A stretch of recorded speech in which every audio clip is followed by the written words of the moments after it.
Bonjour à tous et bienvenue dans cette nouvelle vidéo. Ici Régis de Reprendre du terrain et aujourd'hui je vous propose de répondre à la question suivante. Comment savoir si on est sorti de la dépersonnalisation des réalisations? Est-ce que j'en suis sorti? Comment savoir si j'en suis sorti? Etc. etc.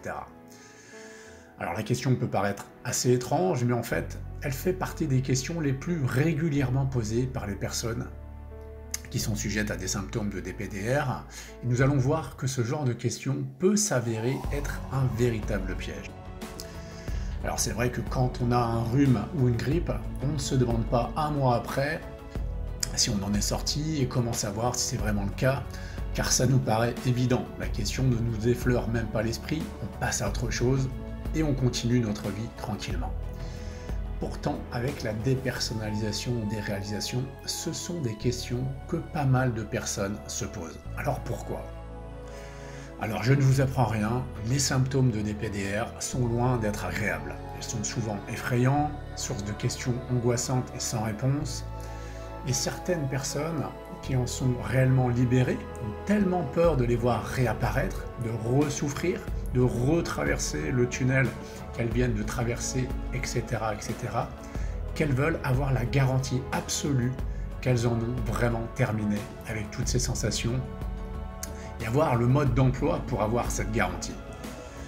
Alors c'est compréhensible, mais chercher cela n'a pas de sens en réalité. Encore une fois, un mois après une grippe, vous ne vous demandez pas si vous avez encore cette grippe et comment savoir si c'est le cas ou pas, car ça vous paraît évident. Vous ne cherchez pas non plus à avoir la garantie absolue que vous n'aurez plus jamais de grippe ou de rhume de votre vie. Ça n'aurait aucun sens non plus. Et pourtant, cette question arrive souvent sur le tapis avec la DPDR. Elle traduit simplement en réalité le fait que certaines personnes sont habituées ou ont été habituées avec la DPDR à se surveiller, à devenir hyper vigilantes vis-à-vis de leur monde intérieur, à guetter la présence ou l'apparition de la moindre sensation interne, du moindre symptôme qui serait pour ces personnes synonyme d'un grave problème ou la confirmation que la DPDR est peut-être ou certainement de retour, etc., etc. Mais chercher à savoir si on est absolument sorti de la dépersonnalisation des réalisations est un piège, car il incite la personne à continuer à se focaliser sur son monde intérieur, à jouer entre guillemets, à se faire peur avec la moindre sensation ressentie, dont certaines sont juste normales et inoffensives, et ainsi maintenir un état d'anxiété par définition non favorable pour la personne.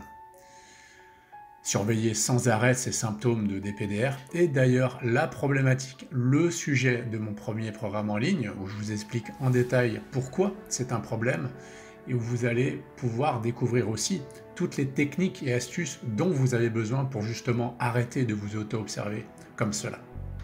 Vous trouverez le lien vers ce programme dans la description en dessous de la vidéo. Donc, chercher à savoir si on en est sorti est une erreur. Il n'y a pas de mode d'emploi et la question n'a pas à se poser. Alors, dans certains cas, les personnes se rétablissent spontanément. Donc là, il y a vraiment le jour d'avant et le jour d'après. Mais dans la plupart des cas, ça se fait progressivement. Il y a d'ailleurs de fortes chances pour que plus tard, vous soyez incapable de donner la date précise du jour où vous vous en êtes sorti, tout simplement parce que cette date n'existe pas. Alors il y a un deuxième cas que je voudrais aborder, ce sont les personnes qui ont encore des symptômes de dépersonnalisation des réalisations, dont celles qui vont beaucoup mieux et qui en sont quasiment libérées, mais qui cherchent à savoir à l'avance quels sont les critères qui vont leur permettre de se dire « Ok, c'est bon, c'est sûr, cette fois-ci, j'en suis sorti ». Vous me voyez venir, je vais vous faire la même réponse que juste avant. Ça n'a pas de sens de se poser cette question. Quand vous irez mieux, vous irez mieux. Vous mènerez votre vie sans vous poser ce genre de questions. Donc si vous avez encore des symptômes de DPDR et que vous posez ce genre de questions, et je comprends tout à fait que vous puissiez vous les poser, sachez juste que ça traduit juste de l'anxiété de votre part. Vous êtes encore sans doute trop focalisé sur vos symptômes et que c'est donc un piège que vous vous tendez à vous-même. pièges qui participent à maintenir, voire à intensifier vos sensations. Comme je vous le disais, j'explique tout ça en détail dans mon premier programme en ligne. Voilà, donc j'en termine avec cette vidéo. Vous avez donc compris que vous soyez actuellement libéré de vos symptômes de DPDR ou que vous en ayez encore, c'est un piège de chercher à savoir si on en est sorti. La question n'a pas à se poser. Dans tous les cas, si vous souffrez de dépersonnalisation des réalisations, si vous avez besoin d'aide ou d'un simple renseignement, n'hésitez pas à me contacter. Tous les liens utiles sont dans la description en dessous de la vidéo.